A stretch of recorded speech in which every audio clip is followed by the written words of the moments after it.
qu'elle a brisé le cercueil. Donc, cette sœur est un témoignage pour sa santé. Parce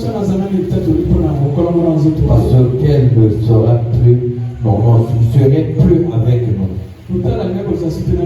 Mais Dieu a fait grâce. Elle vit encore avec nous. Et qu'elle retrouve petit à petit sa santé.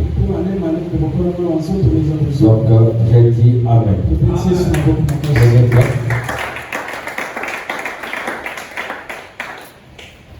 Nous allons parler de la part de l'Éternel. Notre thème de ce jour, l'homme ne peut donner que ce qu'il a. Les hommes disent, la plus belle femme du monde ne peut donner que ce qu'elle a. Elle peut donner que sa beauté. Tu ne peux pas la demander autre chose. Donc la Bible aussi, notre Seigneur avait dit la même chose. Il avait dit, l'homme ne peut donner que ce qu'il a. Donc c'est ça notre thème. Notre thème, l'homme ne peut donner que ce qu'il a. Donc tel que tu es, tu ne peux donner que ce que tu as. Ce que tu n'as pas, ne donne pas. Mais donne ce que tu as. Nous allons nous lever et lire la parole de Dieu. Livre. Nous allons lire le livre Osée 4:6. Osée 4, verset 6. C'est un verset connu. Osée 4, verset 6. Osée chapitre 4, verset 6. Mon peuple est détruit parce qu'il lui manque la connaissance. Puisque tu as rejeté la connaissance, je te rejetterai. Et tu seras dépouillé de mon sacerdoce. Puisque tu as oublié la loi de ton Dieu, j'oublierai aussi tes enfants. Amen. Amen. Prenez place. Le plus souvent, lorsque l'on parle de ce verset, on s'arrête juste à mon peuple meurt par manque de connaissance. Et après, le diable insère sa connaissance pour ruiner le peuple de Dieu. Donc, je vais relire ça pas à pas. La Bible dit, mon peuple est détruit parce qu'il lui est manqué de la connaissance. Aujourd'hui, nous vivons ces choses. La connaissance que l'on parle ici, c'est la pratique de la parole de Dieu. Or, plusieurs églises ne prêchent plus la connaissance. On ne prêche plus la connaissance de Dieu, mais on prêche la connaissance des hommes. À ce moment-là, Dieu dit, mon peuple périt par manque de connaissance. Parce qu'on ne reçoit pas la connaissance de Dieu. On va voir un serviteur de Dieu. Il est devant l'autel. Il va dire, Jésus avait dit, pardonnez vos ennemis. Mais moi je vous dis, il ne faut jamais les pardonner. Il faut sciemment. Et la salle acclame. C'est le manque de connaissance. On ne contredit pas ce que Jésus a dit. Même si tu ne l'appliques pas, tu ne contredis pas ce que Jésus a dit. Même si selon les hommes, ce n'est pas juste. Ce que Jésus a dit reste tel. C'est là où la Bible dit, mon peuple meurt par manque de connaissance. Parce que ceux qui applaudissent là sont maudits. maudit parce que ils applaudissent celui qui contredit Jésus. Et par manque de connaissance, les chrétiens sont maudits dans l'église. Par manque de connaissance, les chrétiens acclament ce qui n'est même pas de Dieu. Par manque de connaissance, les chrétiens condamnent même ceux qui prêchent la vérité. Donc, et voilà que les gens disent des choses négatives. Mais la Bible dit que ce peuple est maudit par manque de connaissance. Et la Bible explique, puisque tu as rejeté la connaissance, donc toute personne qui rejette la connaissance, qui rejette la parole de Dieu, c'est ça, ne pas avoir la connaissance. C'est rejeter ce que Dieu a dit pour une raison quelconque. Peu importe, même si je n'applique pas cette parole de Dieu, je ne contredis pas ça. Je vais dire simplement, j'ai péché, je suis faible, je n'arrive pas à obéir à cette parole de Dieu. Mais je ne dois pas me justifier parce que je n'arrive pas. Peu importe que la parole de Dieu soit difficile. L'homme ne doit pas compléter la parole de Dieu. Donc Dieu dit, puisque tu as rejeté la connaissance,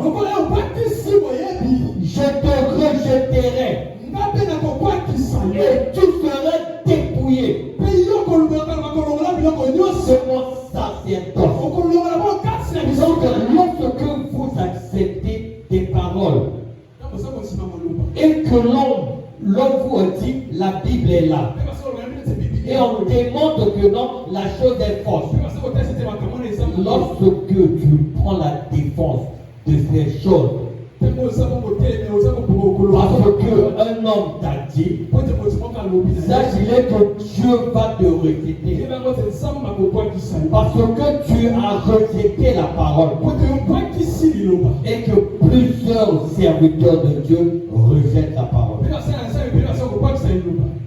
Ils rejettent la parole parce qu'ils ont créé leur propre parole.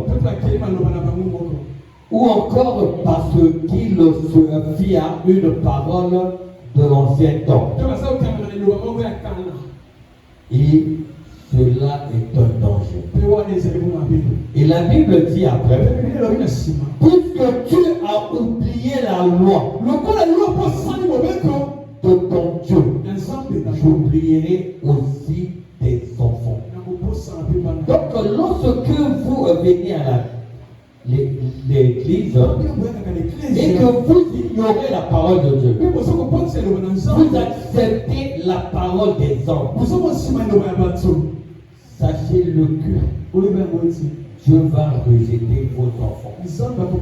Il y a ceux qui vivent le malheur parce que leurs parents étaient des chrétiens, des serviteurs de Dieu. Ils ont rejeté la vraie parole pour embrasser la parole des hommes, pour être populaire, pour être accepté. À ce moment-là, Dieu les rejette aussi. Dieu les rejette et que Dieu va oublier leurs enfants. Alors que David ne vivait plus, lorsque Salomon a péché, Dieu a dit, à cause de ton père David, je te pardonne. Mais combien de serviteurs de Dieu, Dieu va un jour pardonner leurs enfants à cause d'eux. Combien chrétien, je peux épargner ton enfant parce que tu l'as servi fidèlement.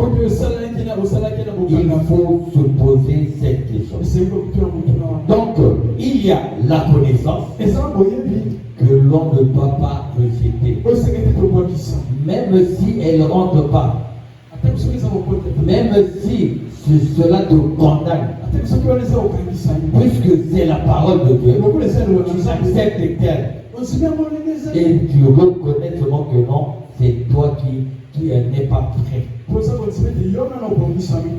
puisque le diable a la connaissance de la parole de Dieu, le diable sait que rejeter la parole de vérité, c'est être rejeté par Dieu. Puisque le diable veut que les gens soient rejetés par Dieu, il fait quoi? Le diable va combattre la connaissance.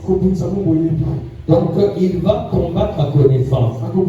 Mais il va combattre comment la connaissance? Il va faire de telle sorte qu'il y ait une connaissance parallèle. Donc la parole de Dieu parallèle. Et plus nombreux croient plus en cette parole. Et que peu croient en la vraie parole. Aujourd'hui, les gens croient plus à la fausse parole de Dieu. Là où il y a le faux, c'est ça que les gens suivent. Donc, pour combattre la connaissance, le diable a donné à l'Église des prédicateurs qui plaisent à l'oreille. On voit la personne prêcher, ça te donne la joie. On voit la personne prêcher, la personne dit, toi tu dis que tu es puissant. Tu es puissant. Tu es puissant. Et voilà, la foule acclame. Ce sont ceux qui plaisent à l'oreille. Mais posez-vous la question. Si Jésus plaisait à l'oreille, on ne devait pas le crucifier. On l'a crucifié parce que la parole prêchée par Jésus ne plaisait pas à l'oreille. Ça faisait mal. C'est là où Jésus dit, vous cherchez à me faire tuer parce que ma parole ne pénètre pas en vous. La parole qui ne pénètre pas là, c'est ça la vraie parole. Mais la parole qui est plaît à l'oreille. Donc, le diable a créé des prédicateurs qui ont des prédications qui plaisent à l'oreille. Mais Dieu, connaissant toutes choses, il a souligné cela lorsqu'il était encore sur terre. Et que maintenant, les apôtres ont repris cela. On va lire la Bible. 2 Timothée 4, 3 à 5. J'aime ce verset. Je vais lire. 2 Timothée 4, 3 à 5. Car il viendra un temps. Donc, lorsque l'apôtre disait cela, il n'a pas dit de notre temps. Il dit il viendra un temps. Et ce temps-là, c'est notre temps. Il viendra un temps où les hommes ne supporteront pas la sainte doctrine. Et c'est ça aujourd'hui. Les hommes ne supportent plus la vraie parole. Les gens fuient là où on prêche la vérité. Les gens vont là où on prêche de n'importe quoi. Et nombreux sont maudits. Je vais le démontrer aujourd'hui que plusieurs prédications dans les églises maudissent les chrétiens. Donc, où les hommes ne supporteront pas la saine doctrine. Mais,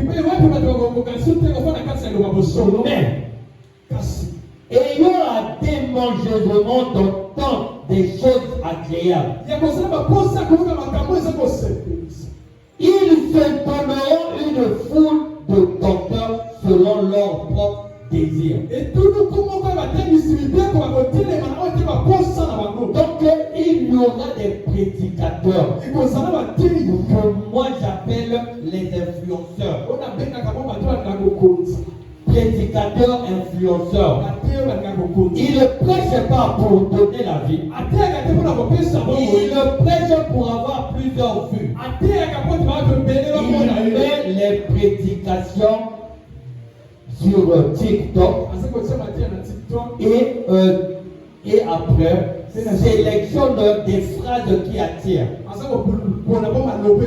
Et voilà que les gens se plaisent à suivre. Et voilà que ces gens-là gagnent en popularité. Parce qu'ils prêchent ce qui plaît à l'oreille. La Bible dit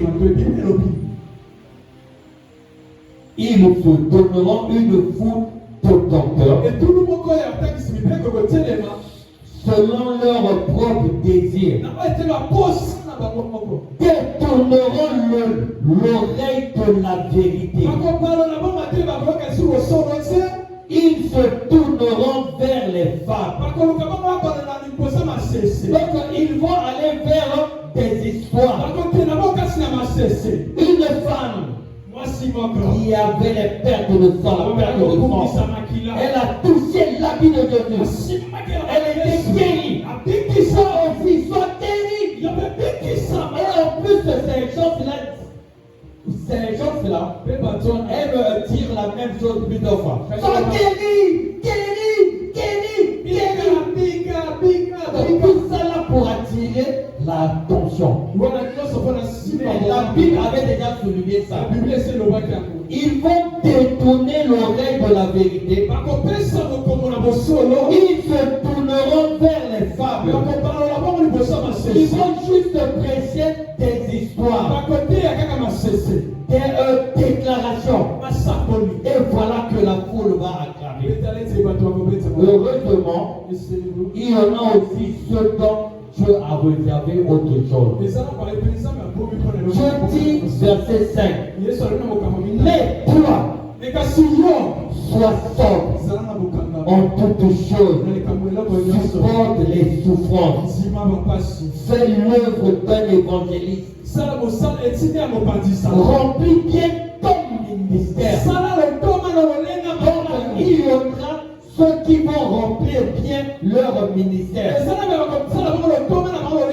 Ce sont ceux qui ne vont pas prêcher pour être célèbres. Ils ne vont pas prêcher pour leur propre cause. Ils vont donner la vie. Et lorsque l'on donne la vie, il y a de la douleur. Lorsque l'on donne la vie, il y a de la douleur. La maman pour donner la vie, il y a de la douleur. La maman souffre. Donc lorsque nous libérons la vraie parole, nous souffrons. Parce que les gens vont fuir nos églises. Là où l'autre va dire, celui qui donne 100 000 francs est béni. Les gens vont donner. Mais là où j'ai prêché contre le péché, personne ne me donne même 100 francs. Si on fait les déclarations ici, on va voir des gens se lever, venir déposer. Parce qu'on a déclaré des choses. Mais alors que ce n'est pas ça la vraie parole. La vraie parole, c'est l'œuvre de l'évangile. C'est l'œuvre que la parole te fait mal. Tu reçois un choc. Tu étais quelque part. Tu as fait péché. Et que tu rentres dans l'église. Et on prêche contre ce péché. C'est ça la vraie parole. Mais c'est ça aussi la connaissance. Donc l'homme ne peut donner que ce qu'il a. Maintenant, qu'est-ce qu'une personne qui ne supporte pas la saine doctrine peut te donner? Ce pasteur lui-même ne supporte pas la saine doctrine. Il va te donner quoi?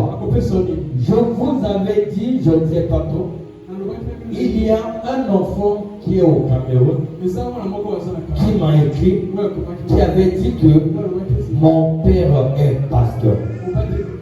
Mais lorsque j'ai lu des prédications, je me suis rendu compte que je ne suis pas chrétien. Et même mon père n'est pas chrétien. Je lui ai dit, ne quitte pas l'église de ton père. Donne-lui ce que j'ai écrit comme texte. Imprime-le qu'il lise. Il a imprimé, il a donné à son père. Son père a dit, je n'aime pas de telles prédications. Son père dit, je n'aime pas de telles prédications. Il est chrétien. Il est pasteur. Donc il y a des pasteurs qui ne supportent pas la saine doctrine. Parce que ça fait mal, ça parle contre sa réalité. Donc il n'aime pas ça. Bon, maintenant il va te donner quoi? Il va te donner quoi? On va à l'église pour recevoir la vie. Jésus est la vie. Et lorsque l'on vous fait des déclarations, vous recevez quoi? Vous recevez dans les déclarations. Lorsque le pasteur fait les déclarations, la plupart de l'église sont ceux qui reçoivent simplement de la flatterie. Parce que après, les gens vont bénir le pasteur. C'est la flatterie. Je vous ai toujours dit, la bénédiction de Dieu n'est pas collective. Je ne peux pas dire aujourd'hui que tout le monde ici, non, non. Il le dit à ceux qui marchent droit devant lui, à ceux qui sont concentrés devant lui. Dieu a des critères. Le peuple d'Israël, ils sortent tous de l'Égypte. Mais seulement deux étaient bénis pour voir Canaan. Pourtant, c'est le peuple de Dieu. Donc, il ne faut pas croire en ces gens-là. Et on vous a dit que non. Avoir la béni. C'est vague. C'est vague. Donc il ne faut pas croire à n'importe quoi. Mais il faut être avec Dieu. Celui qui ne supporte pas la saine doctrine ne pourra rien faire. J'ai suivi une fois un prédicateur qui a dit que Dieu m'a dit un jour le règne de Sassou prendra fin. Est-ce que ça là c'est une prophétie? Plus que qu'on le veut ou non, un jour ça va prendre fin. Ce n'est pas une prophétie. Ou encore d'autres a dit que non, Branham avait dit un jour aux États-Unis il y aura une femme présidente. Est-ce que ça là c'est la prophétie? Puisque qu'on le veut ou non, un jour il y aura une femme présidente. Puisque qu'un jour, donc ce n'est pas limité dans le temps. Ils avaient dit dans 10 ans, dans 20 ans, il dit un jour peut être dans 1000 ans. Donc il ne faut pas croire à n'importe quoi. Donc une personne qui ne supporte pas la sainte doctrine, il va donner seulement des prédications erronées. Mais les prédications, il va jouer sur la conscience. Il va libérer des paroles qui plaisent à l'oreille. Raison pour laquelle je vais poser une question. Pour ceux qui vivent une double vie dans l'église, tu es chrétien, tu es païen, qu'est-ce que la double vie peut te donner? Puisque l'homme ne donne que ce qu'il a, qu'est-ce que la double vie a pour te donner? Pose-toi cette question. Au point spirituel, Jésus va dire, je ne t'ai jamais connu.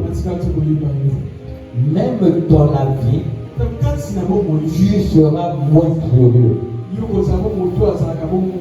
Tu seras moins sérieux. Parce que c'est les mêmes personnes qui sont avec toi.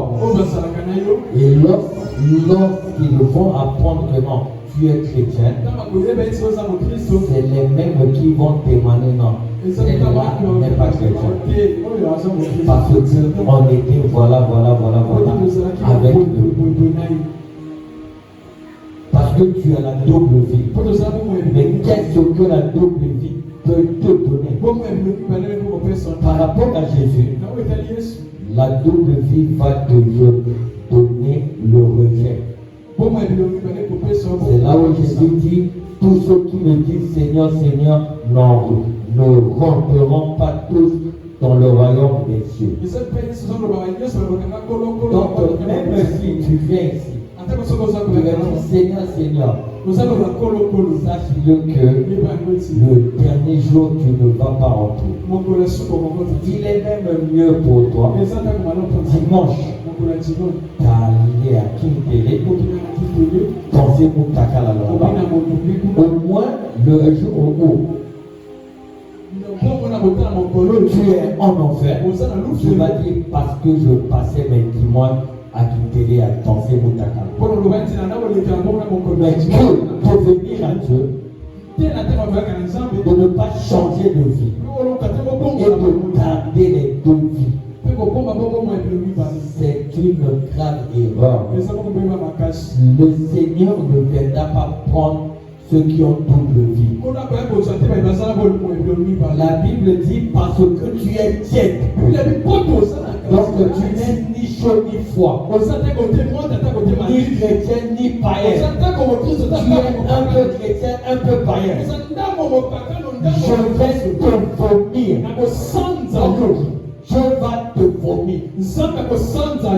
Il est temps de se corriger. Les enfants de Dieu, Jésus lui-même dit, ceux qui me disent Seigneur, Seigneur, n'entreront pas tous dans le royaume des cieux.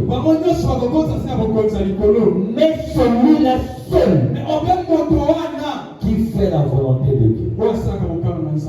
Donc Jésus est clair. Uniquement ceux qui font la volonté de son Père. On est peut-être 2 milliards de chrétiens, mais combien font la volonté du Père?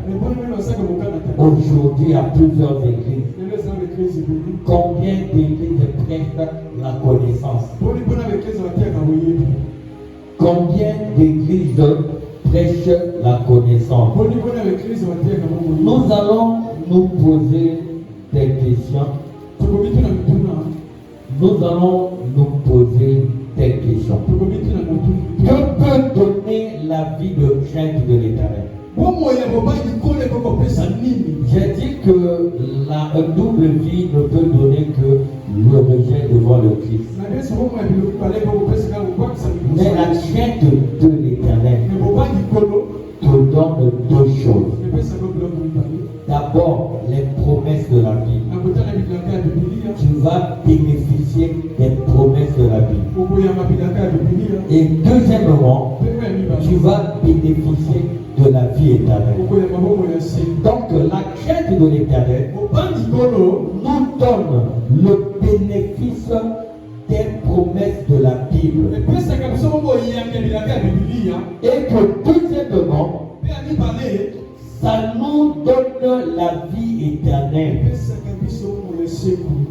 Les promesses sont conditionnées sur Abraham. Je vais rapidement lire cela. Genèse 18, 18 à 19. Genèse 18, verset 19, verset 19. Non, 18 à 19. Abraham deviendra certainement une nation grande et puissante. Et en lui seront bénies toutes les nations de la terre. Donc tu parles de la promesse, de la bénédiction. Nul ne s'arrête pas là. Verset 19 il dit, car je l'ai choisi afin qu'il ordonne à ses fils et à sa maison après lui de garder la voie de l'Éternel. Donc Abraham sera grand si les enfants d'Abraham gardent la voie de l'Éternel. En pratiquant la droiture et la justice. Et qu'ainsi, donc après avoir craint Dieu, et qu'ainsi, l'Éternel accomplisse en faveur d'Abraham les promesses. Donc ceux qui sont bénéficiaires des promesses, c'est ceux qui craignent Dieu. Le reste, je vous donne par miséricorde. Donc par pitié, il donne certaines choses. Troisième question. La Bible dit, le salaire du péché c'est la mort. Mais que peut transmettre un pasteur qui vit dans le péché? Il est lui-même pécheur. Il est lui-même destiné à la mort. Il va te donner quoi? Il y a plusieurs chrétiens qui reçoivent la mort dans l'ignorance. C'est là où Jésus va dire, je ne vous ai jamais connu. Seigneur, j'ai prié, mais tu recevais la mort, tu ne recevais pas la vie. Si le pasteur pêche, c'est sa vie, c'est la vie privée, c'est un homme, oui, mais il est appelé à être modèle. Parce que l'homme de Dieu libère la vie. Et que s'il ne libère pas la vie, il libère la mort. Parce que c'est un pasteur qui vit dans le péché. Et que vous êtes conscient qu'il n'a pas seulement péché s'il y a un an, péché par occasion, mais vous êtes conscient qu'il demeure dans le péché. Et vous êtes là. On peut pécher par occasion. On ne doit pas demeurer dans le péché. Ce n'est pas permis. Donc un pasteur qui vit dans le péché transmet la mort. Transmet la mort. Une autre question. Les chrétiens qui vivent dans la convoitise, qu'est-ce que la convoitise peut vous donner? Vous êtes là à comparer vos maris aux maris des autres, à comparer vos vie aux vies des autres. Mais qu'est-ce que la convoitise peut donner à l'homme? La convoitise ne peut donner que de la jalousie, de la haine. Parce que lorsque tu as convoité, tu n'as pas trouvé. Ça crée de la jalousie pour ceux qui ont la chose. Et la jalousie te pousse à la haine. Tu ne dois réclamer des choses que à ton Dieu. Tu ne dois pleurer que à ton Dieu. Tu n'es pas à pleurer, mais Seigneur, les autres sont mariés, pourquoi pas moi? Même X là, la vilaine fille là, est mariée. Pourquoi pas moi? Non, tu ne te compares pas aux autres. Tu pleures à ton Dieu. J'ai besoin d'un mariage. Accorde-moi un mariage. Et pitié de moi. Mais la convoitise, ce n'est pas bien. Tu convoites ce que l'autre a. Parce que toi, tu n'as pas ça. Et cela crée la jalousie et la haine. Les miracles. Qu'est-ce que les miracles peuvent te donner? Le miracle stipule la foi. Donc le miracle donne aux chrétiens la foi de mieux croire en Jésus. Mais le miracle ne te demande pas de croire à ton pasteur. Parce que nombreux commettent cette erreur. Le pasteur a prié. Il y a eu un miracle. La personne commence à croire au pasteur. Non, on ne doit pas croire au pasteur. On croit en Jésus. Dernièrement, une soeur m'a appelé 6 heures du matin. Non, papa, j'avais très mal la nuit. Je voulais t'appeler. Je n'avais pas Dieu chrétien. Alors j'ai pris la photo de la campagne. J'ai mis ça sur mon cœur. Et voilà, j'ai eu une guérison. J'ai dit, ma soeur, il ne faut plus faire ça. Ce n'est pas le pasteur qui a fait le miracle, c'est Jésus. C'est Jésus qui fait le miracle. Ce n'est pas le pasteur. Donc, le miracle t'approche de Jésus. Et lorsque tu as reçu un miracle, et que tu commences à idolâtrer ton pasteur, au lieu d'être proche de Jésus, tu t'éloignes de Jésus. Jésus dit, si vous ne croyez pas en moi, croyez à cause des miracles. Donc le miracle t'approche de Jésus. C'est Jésus seul qui fait le miracle. Mais il le fait au travers d'un homme. Mais ça ne veut pas dire que tu dois adorer ce temps. Dans la Bible, l'apôtre Jean dit, une fois, il croise l'ange. Et l'apôtre Jean a voulu se prosterner devant l'ange. L'ange a dit, c'est un péché, je suis comme toi. Les anges n'acceptent pas la gloire de Dieu. Mais il y a des hommes qui acceptent la gloire. Donc qui acceptent que l'on fasse des éloges sur lui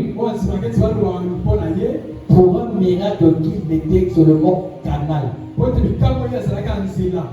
Une autre question.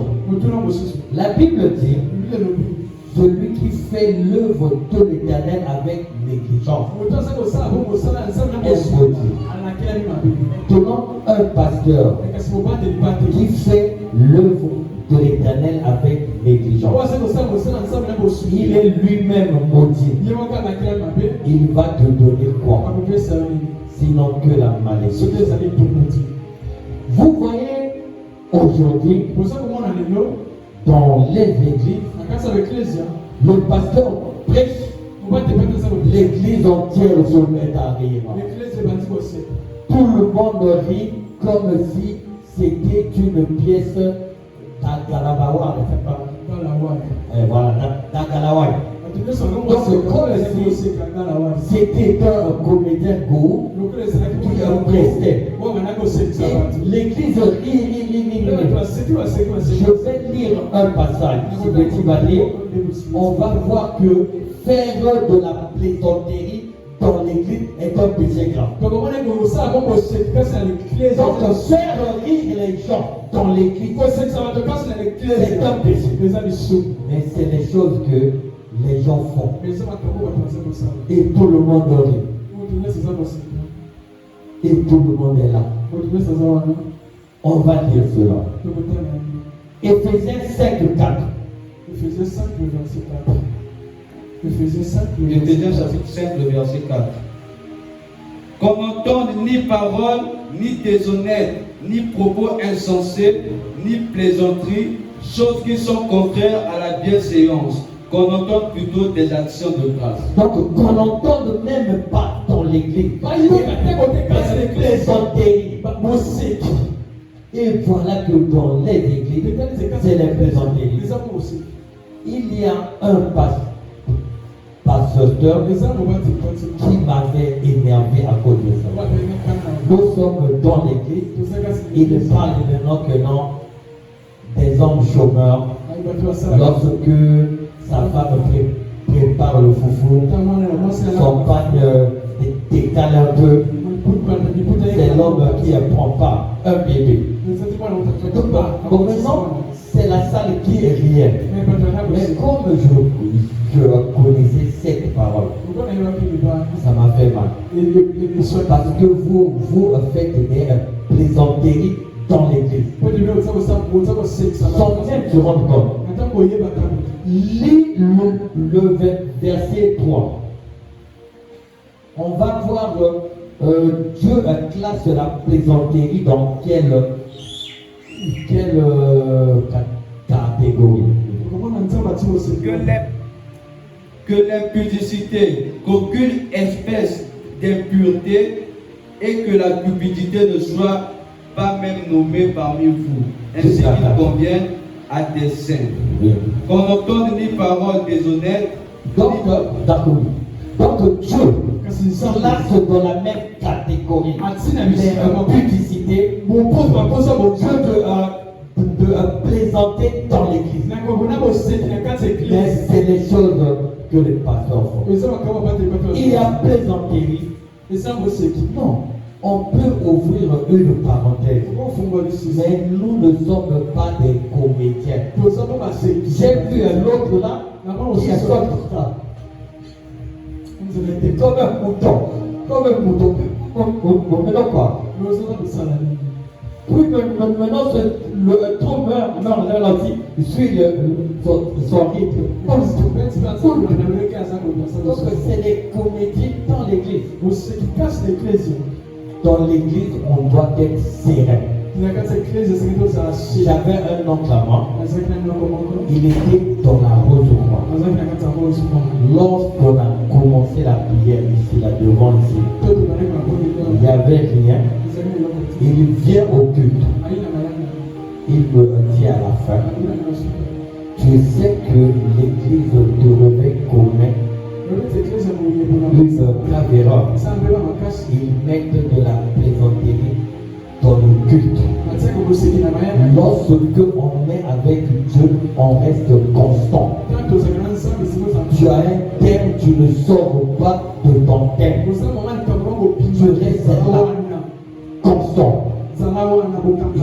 Et C'est ça que j'ai vu chez toi. Tu as prêché du début à la fin, tu restes dans ton thème. Il est occultiste, il a dit cela. Et qu'est-ce qui se passe aujourd'hui? Le pasteur a un thème. Il commence le thème. Il voit que la foule est calme.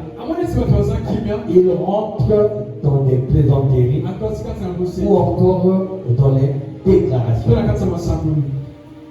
Ce n'est pas lorsque la foule acclame que Dieu a validé ton enseignement.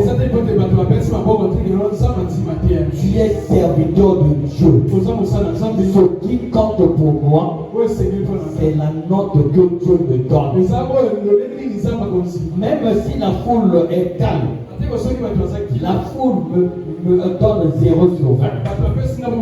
Mais si Dieu me donne 18 sur 20, c'est ça qui compte.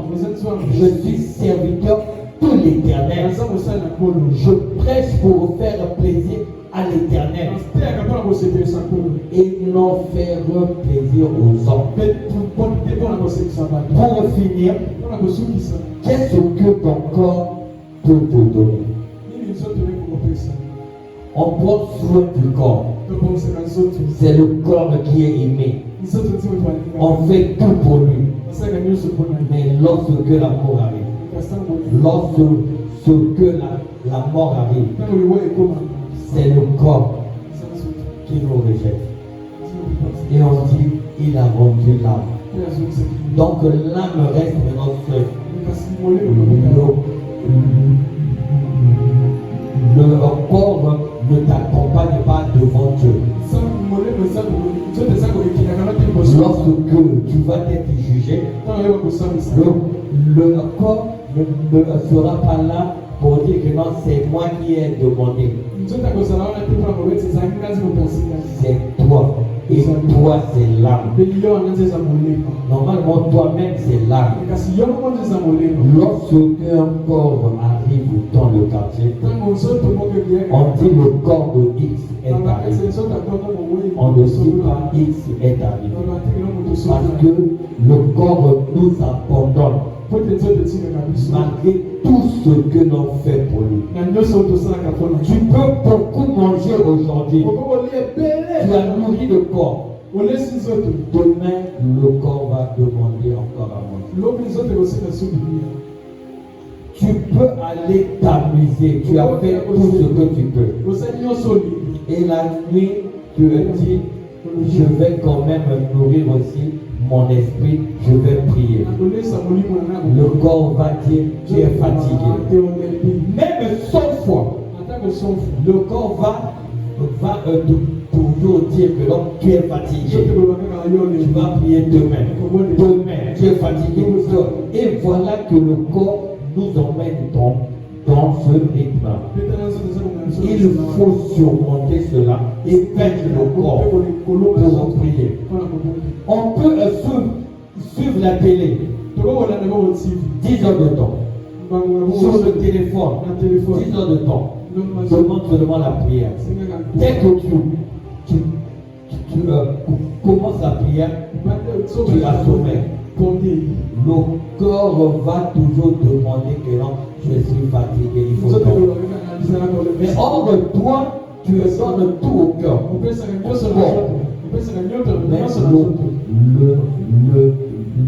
le corps est incapable. Mais l'âme qui va te suivre jusqu'à devant Dieu, c'est l'âme que les hommes négligent souvent. Le corps te donne quoi? Pose-toi la question. Depuis que tu prends soin du corps, il te donne quoi? Il ne donne rien. Ce n'est que toi qui donnes au corps. Mais or, lorsque tu nourris l'esprit, tu bénéficies de l'amour de Dieu. Tu bénéficies de certaines choses. Lorsque tu nourris l'âme, tu es agréable devant Dieu. Mais le corps te donne quoi? Qu'est-ce que ton corps t'a déjà donné? Nini ozopesa Le corps t'a déjà donné quoi? Même lorsque c'est l'âme qui a l'intelligence, l'âme a travaillé, l'âme a réfléchi, tu as produit de l'argent. C'est le corps qui m'a dit, tu achètes l'iPhone, c'est pas comme ça. Tu achètes telle chose, mais l'âme ne bénéficie de rien. Or, ce qui fait l'homme, c'est l'âme. Donc, pose-toi la question. Qu'est-ce que ton corps peut te donner? Puisque le corps ne peut donner que ce qu'il a. Et ce que le corps a, c'est la poussière. Donc, le corps ne peut que retourner poussière là où on avait tiré. J'ai dit Amen à toi.